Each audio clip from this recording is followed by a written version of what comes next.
নিজের স্ত্রীর সাথে সর্বোচ্চ সুন্দর ব্যবহার করতে হবে ভাইরা। আল্লাহ বলেছেন ওয়াশিরুহুন্না বিল মারুফ, তাদের সাথে সুন্দর আচরণ করো। আমাদের অনেক ভাইরা আছেন বাহিরে অনেক ভালো, কাস্টমারের সাথে ভালো, ক্লায়েন্টের সাথে ভালো, পরিচিত অপরিচিত মানুষের সাথে ভালো, কিন্তু নিজের স্ত্রীর সাথে যাহা তা আচরণ, বদরাগ আছে না নাই? বেচারের উপরে যত রকমের টর্চার, অবিচার, গালমন্দ, বাজে কথা ঘরে ঘরে। অনেক লোক আছে বাহিরে অনেক সভ্য ভদ্র, ওনাকে মানুষ অনেক ভালো জানে, কিন্তু ওনার বউ জানে ওনার চরিত্রের হাল কি, ঠিক কিনা? এই জন্য নবী করিম সাল্লাল্লাহু আলাইহি ওয়াসাল্লাম বলেছেন যে খায়রুকুম খায়রুকুম লিআহলি ওয়া আনা খায়রুকুম লিআহলি। তিনি বলেছেন তোমাদের মধ্যে সবচেয়ে ভালো মানুষ কে? এই মাহফিলের মধ্যে সবচেয়ে ভালো মানুষ কে? যে তার পরিবারের কাছে, কোন কোন হাদিস তিনি স্ত্রীকে নির্দিষ্ট করে বলে দিয়েছেন যে তার স্ত্রীর কাছে ভালো। অর্থাৎ স্ত্রী যদি বলে দিল থেকে যে আমার সাহেব, আমার স্বামী ওনার মতো মানুষ হয় না, উনি আসলে একজন অমায়িক ভালো মানুষ, এই সার্টিফিকেট যদি বউয়ের কাছ থেকে নিতে পারেন তো আল্লাহর কাছেও আপনি ভালো। নিতে পারবেন সবাই? যায় বাসায় বউকে জিজ্ঞাসা করবেন যে হাদিসের ভাষ্য মতে তোমার সার্টিফিকেট ছাড়া আমি ভালো হওয়ার সুযোগ নাই, আসলে আমি মানুষটা কেমন বলো।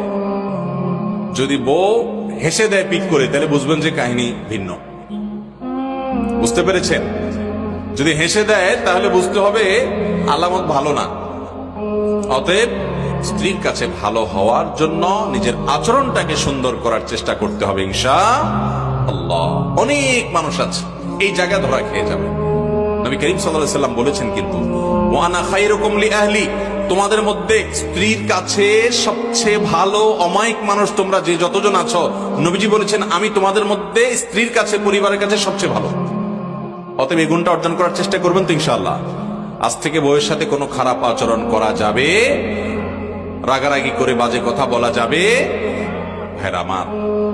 এই জিনিসটা আমরা অনেকে আমাদের অধিকার মনে করি যে আমার বিবাহিত স্ত্রী, অতএব তার সাথে রাগ না করলে আর কার সাথে করবো। দুনিয়ার সবচেয়ে বেশি দুরাচরণ তার সাথে করা হয়, অথচ বেশি আচরণ মা বাবার পর সবচেয়ে ভালো আচরণ পাওয়ার হকদার হলো আপনার স্ত্রী, ঠিক না ঠিক? অতএব আমরা আমাদের স্ত্রী তাদের সাথে সদাচরণ করবো। আমাদের বোনরা যারা শুনছেন আপনাদেরও বলছি, আপনারা আপনাদের স্বামীর সাথে সদাচরণ করবেন। এই হাদিস শুনে শুধুমাত্র পুরুষদেরকে ধরবেন না যে হুজুর বলছে আমার সাথে সদাচরণ করতে, আর আপনি নিজে উল্টাপাল্টা করবেন, তা হবে না। স্বামী হয়ে যদি উনি সদাচরণ করতে হয় তাহলে আপনার কর্তব্য আরো কত বেশি। আল্লাহ তাআলা আমাদের সবাইকে এই উন্নত আখলাক এবং চরিত্র এটা অর্জন করার তৌফিক দান করুন। চেষ্টা করবো তো ইনশাআল্লাহ।